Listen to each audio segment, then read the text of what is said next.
대한민국을 대표하는 건축가가 기거하는 곳은 어디일까요? 바로 여기입니다. 이로제, 이슬을 밟는 집 또는 가난한 선비가 사는 공간이라는 뜻인데요. 건축에 있어서 채우는 것보다는 비우는 게 더 중요하다고 강조하면서 빈자의 미학을 실현하고 있는 승효상 건축가, 지금 만나러 갑니다.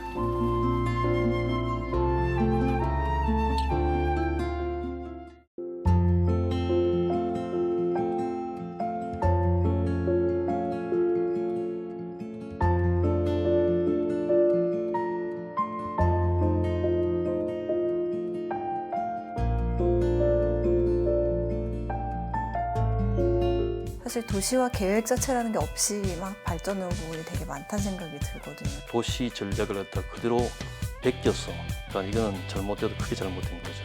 자기 이익을 구하는 수단으로만 삼으면 일종의 저는 선생님이 건축주가 되신다면요. 저는 뭐 진짜 평생 재질 못 짓습니다. 승현 선생님 안녕하세요. 안녕하세요. 네, 선물에 오신 걸 환영합니다. 감사합니다. 불러주셔서. 일단 선생님께서 저희와 마주하고 계신 것 자체가 저에게는 큰 선물이고요.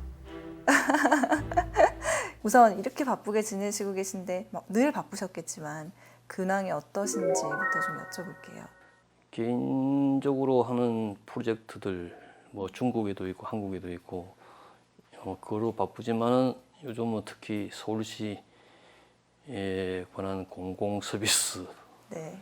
시간을 하도 많이 뺏겨서 서울시 건축정책 위원회 위원장직을 올 초부터 맡아가지고 네. 지난달에 서울 건축 선언을 하셨. 주도적으로 그 위원회에서 작성해서 발표를 또 했죠. 그리고 서울시에서 시행하는 공공 프로젝트들 전부 기획하고 심의하고 하는 일도 거기서 하고 있습니다. 그러니까 이렇게 공공 프로젝트에 깊게 밀접하게 관여하신 거는 거의 지금 뭐 그전에는 그냥 뭐 비판만 했는데 지금은 직접 뭐 이 지휘하고 진행하고 하는 입장을 다 해야 되니까 전보다 훨씬 조심스럽고 또 좀 분별력을 좀 더 키워야 될 필요도 있는 것 같고 그렇습니다. 그 서울 건축 선언이라는 거가 거의 10개 항목으로 이렇게 구체적으로 돼 있는 거를 본 적이 있어요. 예, 전문이 있고요. 시행 조문이라고 해서 10개 조문이 있고 네. 그래서 이제 서울의 건축이란 무엇인가 하는 정의부터 비롯해서 서울의 정체성에 관한 정의도 있고 서울의 건축이 나아가야 될 방향에 관한 개괄적인 이야기도 있으면서 구체적으로 10개 조문을 통해서 어떤 것이 서울의 건축에 맞다고 하는 것을 갖다가 적시하고 있습니다. 네. 그 건축이 나랑 조금은 소원한 분야다라고 느끼는 사람들한테도 지금 말씀하신 것처럼 어쨌든 내가 사는 도시와 관련된 일은 멀리 있는 일은 아니잖아요. 지금 말씀하신 대로 서울이 어떤 도시이고 어떻게 변해갈지 그거에 대한 청사진도 궁금한데요. 예, 서울이라고 하는 도시가 이제 정도전과 무학대사가 조선의 수도로 정해서 1392년에 조선 개국과 더불어서 이제 정한 이후로부터 600년의 세월이 훨씬 지났죠. 네. 대단한 역사 도시이면서 일국의 수도고, 그러니까 600년 넘는 동안 수도가 옮겨본 적이 없잖아요. 이건 대단한 역사거든요. 게다가 지정학적으로도 동북아에서 굉장히 중요한 그런 세계 도시고, 무엇보다도 수려한 산세나 물길들 가지고 있는 생태 도시고, 이런 류의 도시는 제가 1000만 인구가 사는 도시가 세계에 한 20군데 있는데 서울이 이런 자연 환경을 가지고 있는 그런 도시는 유일합니다. 이런 자연 환경이라 예. 하면 대부분은 서양 사람들이 만든 도시하고 우리와는 굉장히 달랐거든요. 서양 사람들은 주로 계획 도시는 평지에 대부분 뭐 크고 작은 도시가 다 만들어져 왔습니다. 그런데 우리나라 같은 경우는 산이 70% 이상인데다가 평지는 농경작지로 썼지 집을 거기에 짓지는 않았습니다. 보통 산비탈이나 산 허리 아래에 이게 다 지은 게 우리의 도시나 건축하는 방법이라서 그런 데서는 산세가 굉장히 중요하죠. 지형이 중요하고 자연에 순응하는 건축 같은 우리가 하지 않을 수밖에 없어서 자연에 대한 정복을 주된 개념으로 하는 서양의 도시하고는 근본적으로 그 교회가 다릅니다. 그러니까 이것은 비단 서울뿐만 아니라 우리나라 전역에 걸쳐져 있는 마을에 일관되어 있는 그런 어떤 전통적 관념이라고 이제 보는 게 정당합니다. 그러면 이렇게 여쭤볼게요. 이제 또 선생님께서 철학처럼 삼고 계신 것 중에 하나가 어떤 지속 가능한 건축이라는 부분을 강조하고 계시니까 그런 걸 염두에 두고 본다면 서울은 앞으로 한 10년 뒤 또 100년 뒤에는 어떻게 달라져 있을까요? 저는 모든 도시와 건축은 해답은 땅이 다 가지고 있다고 보고 있거든요. 그 땅을 가만히 보면은 그 땅이 어떤 건축과 도시를 요구하는가를 갖다가 이미 다 잘 알 수가 있어야 된다고 생각하고 그 해답이 거의 다 있습니다. 그러니까 서울의 건축은 원래부터 이게 이 랜드마크란 말이 이제 평지에 짓는 도시라서 서로 이제 차별성을 갖기 위해서 불뚝 서는 게 랜드마크인데 서울은 뭐 북악산, 뭐 인왕산, 남산, 낙산이 좀 이미 자연적 랜드마크가 있거든요. 이것 때문에 이제 정도전과 무학대사가 선택한 그런 어떤 도시고, 그러니까 이 랜드마크를 훼손하지 않기 위해서 건축은 작은 단위로, 작은 단위가 여러 개 같이 모여 있는 그런 아름다움이 서울의 건축이거든요. 그러니까 서로 자연을 정복하는 게 아니라 자연에 순응하면서 이용하면서 서로 잘 공존하는 그런 도시 풍경이죠. 그러니까 적어도 사대문안이라도 이것은 장기 전략을 갖다가 세워서 이 비움의 도시를 추구해 나가다 보면은 언젠가는 우리가 전통적 가치에 맞는 도시 풍경을, 건축은 아주 초현대적이지만은 전체 풍경 자체는 이 자연에 맞는 도시를 갖다가 언젠가는 가지고 있을 겁니다. 비움의 건축 내지는 비움의 도시라는 얘기를 지금 해주셨는데 사실 그게 선생님의 건축 철학과도 직접적으로 맥이 닿아 있는 부분이라고. 제 건축 철학이기 이전에 도시라고 하는 게 이제 서로 모르는 사람들이 모여서 사는 공동체가 도시거든요. 그러니까 농촌은 이제 혈연을 바탕으로 이루어지는 공동체라서 법이 없어도 천륜으로 이루어지는데 도시는 모르는 사람이기 때문에 익명성이 특징이기 때문에 법이 필요하죠. 근데 법조문을 도장 들고 다닐 수가 없으니까 법이 공간적으로 나타나는 게 공공영역이거든요. 그래서 도로나 광장이나 비어져 있는 곳이나 이것이 어떻게 조직되어 있느냐에 따라서 이 도시가 지향하는 바가 나타나요. 비움의 도시라고 하는 건 제 철학 이전에 도시가 반드시 추구해야 될 그런 어떤 전략일 수 있습니다. 그러니까 저희가 어떤 승효상 건축가 표 무슨 대단한 멋진 건축물 지금 이거보다 어찌 보면 도시의 그런 끊어진 부분들을 메꿔주고 만들어주고 그런 역할에 더 중점을 두시겠다는. 그 건축물이라고 하는 게 개인이 돈을 내서 이제 지어서 사유재산이기도 하지만은 저는 그게 개인의 사유재산이 되어서는 안 된다고 보고 있는 겁니다. 이게 왜냐하면 나무의 건물이라도 내가 그 건물을 통해서 영향받을 수가 있거든요. 그러니까 건축은 공공재입니다. 제 개인의 돈을 내어 짓는다고 하더라도 그 사람이 사용권만 얻을 따름이지 건축주의 소유물이 아니다. 소유는 시민과 사회가 가져야 된다고 이제 소유권 가져야 된다고 보고 있기 때문에 어떤 건축물이라도 공공성을 확보하는 게 굉장히 중요합니다. 근데 공공성 확보하는 게 예를 들어서 길 사이에 집이 있으면은 그 집을 통해서 길이 연결되어져야 된다고 이제 보고 있고, 사람들이 이제 가다가 비가 오면은 피할 수 있는 공간을 갖다가 개인의 영역에서도 내어주는 게 좋다고 이제 보고 있고, 옆집이 5층인데 자기만 10층 지으려고 하지 말고 같이 5층으로 맞추는 게 이게 공공적 가치라고 보고 있기 때문에 그런 문제를 아까 말씀드린 그런 공공 영역에 덧붙인다 그러면은 뭐 이게 도시가 자연스럽게 좋아지겠죠. 그게는 기념비적인 건물이 없더라도 그런 건물들이 모여 있는 상태가 그런 집합의 아름다움이 서울이 가져야 될 건축의 최종적 가치가 아닐까 이렇게 생각하고 있습니다. 실제로 그래서 더 기대가 큰 것 같아요. 앞으로 선생님께서 이루실 서울 또 한국에서의 기여 이런 게. 저는 오랫동안 일은 하고 싶지 않고요. 저는 개인적으로는 제 개인의 건축을 갖다 하는 게 제가 이제 작업하는 게 제 건축가로서의 뭐 최종적이고 궁극적인 그런 어떤 직능이니까 네. 이런 공공봉사는 뭐 좀 단시간 내에 끝나서 다만 이것이 좀 틀이 없어지지 않고 예, 그다음 후임이나 그다음 뭐 다른 사람들에게 예, 이어갈 수 있는. 이어가 주기를 갖다 바라는 거죠. 건축에 대한 정의를 선생님의 정의를 좀 듣고 싶은데 여쭤봐도 될까요? 건축은 뭐 우리의 존재라고 예, 하이데크가 이미 이야기했습니다.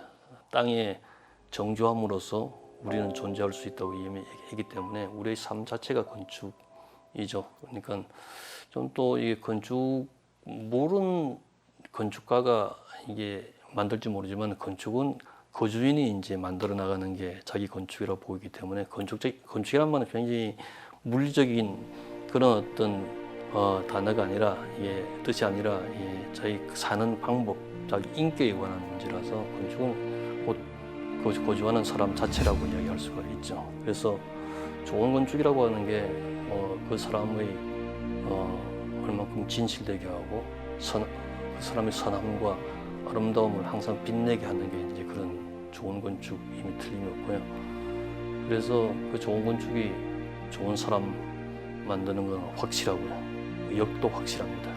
그래서 건축은 인격과 같은 전 동의어라고 생각해서 건축을 가지고 건축을 갖다가 이제 물신으로만 삼거나 아니면 부동산으로만 취급하거나 네. 그래서 자기 이익을 구하는 수단으로만 삼으면 일종의 저는 범죄라고 이제 보고 있는 거죠. 그런 사람들 앞에서 제가 결코 이게 선할 수가 없고요. 항상 뭐 단호한 입장을 취할 수밖에 없는데 아무튼 건축은 우리를 굉장히 풍요롭게 하는 지속시키는 가장 유효하고 중요한 수단입니다. 내가 가난하게 살지만 그래도 건축을 향유하고 싶다. 그런 사람들은 어떻게 삶 속에서 그거를 실천해 볼 수 있을까요? 얼마든지 가난한 건축에서 실천할 수 있는 게 그냥 건축이라고 하는 게 삶을 담는 그냥 도구라고도 얘기할 수 있는데 그 도구가 좁아갈수록 사람의 삶이 돋보이는 거죠. 그냥 화려한 장치가 돼서는 사람이 안 보이지 않습니까? 이런 거죠. 아침에 일어나면은 밝은 태양을 갖다가 볼 수 있도록 집에 그 부분을 향해서 창이 있다거나 아니면 저녁에 서양 노을이 굉장히 근사하게 걸릴 수 있도록 서창이 이제 있다거나 뭐 슬레이트 집이라도 비가 올 때 빗소리를 들을 수 있을 때 이럴 때 굉장히 행복하죠. 이게 이제 가난하지만은 굉장히 행복한 우리를 행복하게 만들어주는 살만한 가치가 있게 하는 그런 좋은 건축이죠. 그럼 좋은 집이란 그런 자연이 주는 일상의 행복을 만끽할 수 있게 만드는 집이 좋은 집입니다. 그리고 내가 좀 더 주체가 될 수 있는 그럼요. 집이 돋보이는 게 아니라 집이 돋보이면 사람이 안 보이죠. 실제로 그런 철학을 건축을 직접 설계하고 이뤄가시는 데는 어떻게 구현하시고 계세요? 중요한 거는 이제 건축이라고 하는 것은 제가 스스로 만드는 게 아니라 이제 건축주가 의뢰해서 이루어지는 게 건축이니까 첫째 그분들이 제가 취하는 건축의 태도에 동의를 하셔야 됩니다. 그렇지 않고 이제 그냥 찾아오시는 분들이 있으면은 제가 설득을 해서 설득이 안 되면은 그냥 돌려보냅니다. 상당히 어려운 조율 과정이겠는데요. 그럼요. 처음부터 안 맞으면은 이 건축은 그래서 혼자 하는 게 아니기 때문에 상대가 있어야 되고 또 이제 여러 동료들하고도 협업도 해야 되고 시공 과정도 거치고 하기 때문에 맨 처음에 생각이 그대로 구현되기가 지극히 어려워요. 이만한 아이디어가 막 이렇게 훼손되고 어떻게는 왜곡되기도 하고 변형되기도 하죠. 근데 그게 너무 심하게 변형되면 그러다 끊고 손을 뗄 용기가 있어야 됩니다. 전 쉽게 포기 잘해요. 선생님의 건축 그리고 사실은 그게 지금 오랫동안 생활을 해오고 계시지만 예전에는 선생님의 건축이 아니라 그 돌아가신 김수근 선생님의 건축이었고 거기서 이제 선생님의 건축으로 넘어올 때 독립하기까지의 그 과정이 그게 참 궁금한 거예요. 그렇죠. 제가 15년 동안 이제 학교 졸업하기 전부터 김수근 선생님 휴화에 들어가서 그 문화생 시절을 갖다가 15년을 갖다가 이제 겪었으니까 그때는 김수근 선생님이 뭐 최대의 그 적입니다. 그러니까 이분을 넘어야 내가 이제 사는데 이제 그래서 뭐 도면 10장 그리라면 20장 뭐 그려가지고 또 대들고 네. 번번이 이제 패배를 했죠. 그러면서 이제 저는 여기 갔는데 김수홍 건축이 건축을 전부인 줄 알았어요. 근데 이분이 뭐 이게 병원으로 돌아가셔가지고 어쩔 수 없이 독립을 갖다 하게 됐을 때 숭효상 건축을 갖다 할 수밖에 없으니까 그때 숭효상은 저를 전혀 모르고 있는 상태였으니까 스스로가 전혀 모르고 있어요. 15년 동안 김수근 건축이 길이요 진료 생명인 줄 알았으니까 숭효상 건축을 찾기 위해서 한 몇 년을 갖다가 이제 좀 고생을 했죠. 그냥 헤매고 방황하고 그러면서 옛날 제가 자랐던 생각. 그냥 김수근 선생님하고 다른 게 원래부터 다른 인자를 가지고 유전자도 다르고 자란 환경도 특히 다르고 네. 시대적 인식도 다르고 그러니까 이런 부분들을 갖다가 캐내가기 시작하니까 제가 해야 될 건축의 방법이 이제 떠오르게 된 거죠. 그래서 이제 빈자의 미학을 평생의 화두로 삼겠다고 선언을 하게 일을 했죠.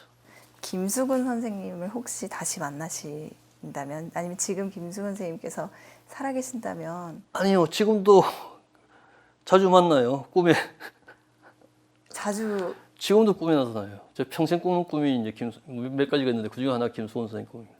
며칠 전에도 나타나가지고 서로 많이 보고 싶으신가 봐요. 글쎄요. 그래서 저는 뭐 이제 안 봐도 되는데. 근데 그게 사실은 제가 80년도에 비엔나를 갔다가 이제 갑자기 가게 되는데 거기에서 받은 아돌프 로스라고 하는 건축가의 건축을 보고 받은 충격이 그때쯤 다시 또 되살아나서 이 빈자의 미학이라는 말을 할 수 있었습니다. 어떤 충격인지 대단한 충격이었던 게 이 사람은 그 오스트리아 비엔나 왕궁을 마주하는 자리에 1907년에 굉장히 현대적인 모습으로 건물을 지었어요. 이게 장식이 없는 건물을 하나 지어가지고 그다음에 비엔나 시민들을 분노케 만들었죠. 이 아름다운 비엔나에 어떻게 저렇게 수채 구멍 같은 그 형태의 건물이 있을 수 있을까 해서 했는데 그때 아돌프 로스가 강연을 열면서 장식은 죄악이라고 이야기를 했습니다. 지금 시대는 옛날 시대하고 다른 현대인데 여기 와서 다시 몸에 문신하거나 자청하는 것은 그것은 죄악이라고 이야기를 갖다 하면서 시대가 바뀌어요. 기폭제 역할을 기폭제를 갖다 만든 게 아돌프 로스거든요. 그러니까 이 사람은 혁명을 한 거예요. 예술이 한 게 아니에요. 시대를 바꾼 거예요. 그걸 보고 건축을 가지고 혁명할 수 있구나는 생각을 했죠. 그 건축은 예술가적 태도가 아니라 지식인적 태도가 있어야 된다고 하는 것도 거기서 목도를 했고 그래서 그게 완전히 제 건축을 갖다가 새로 시작해야 된다고 이제 마음 먹게 되었죠. 그러면요 만약에 선생님이 건축주가 되신다면요 그러니까는 어떤 제약이 없고 그러면 그리고 땅만 있으면 어떤 건물이 나올까요? 어떤 건물이 짓고 싶으신지. 그 경우는 뭐 이게 있을 수 없는 이야기이기도 가정입니다만 하지만 재밌는 가정을 못할 것 같아요. 안 지으실 것 예. 같아요. 저는 뭐 제 평생 제 집 못 짓습니다. 그럼 그냥 저는 뭐 제 집 지을 수가 없어요. 되게 의외의 대답이에요. 저도 정말 의외의 질문이라고 생각했는데 정말 의외의 대답을. 이 사무실은 이제 제가 사는 뭐 곳이기도 하지만 제가 뭐 지었죠. 그렇지만 이거는 뭐 제 의지보다는 사무실 직원들의 의지. 그때 이 상황이 만들어진 집이라서 저는 이 집 가지고 제가 뭐 자랑할 만한 제 작업이라고 설명해 본 적 한 번도 없죠. 그럼 혹시 작품 가운데 특별히 애착을 가지고 계신 그 삼박자가 다 맞아 떨어졌던 케이스가 여러 개 있겠지만 한 번도 없고요. 한 번도 없으세요? 예, 그래서 제가 지은 건축은 제가 뭐 다 좋아하지 않고요. 중요한 건 하나 있습니다. 제 이름을 걸고 첫 번째 한 프로젝트. 그거는 제가 지금 얼만큼 와 있는가를 갖다가 확인하기 위해서도 그런 기점으로서 원점으로서 굉장히 중요하죠. 그게 이제 수졸당이라고 하는 이홍준 교수 집인데 네네. 그 건축은 잘 됐든 못 됐든 제가 지금 있는 포지션, 위치를 갖다 확인하기 위해서는 굉장히 중요한 집입니다. 저희가 선물해서 꼭 여쭤보는 질문이 하나가 있는데요. 내가 이제까지 받았던 선물과 또 이제 앞으로 남기고 갈 선물에 대해서 여쭤봐요. 선생님의 답은? 저는 뭐 너무 너무 많이 받아가지고. 아, 정말요?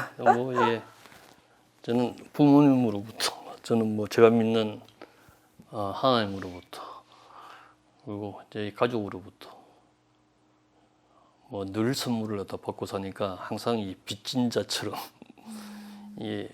그런 의식이 있습니다. 항상 부채 의식이 항상 가지고 있어서 제가 갖고 수 있는 게 제가 뭐 이게 돈 있는 사람도 아니고 제가 갖고 있는 게 이제 건축적 그런 어떤 직능인데 이 직능을 좀 더 공공적 가치로 가치를 더욱더 빛낼 수 있으면은 이게 이제 제가 할 수 있는 가장 유일한 방법이라고 생각됩니다.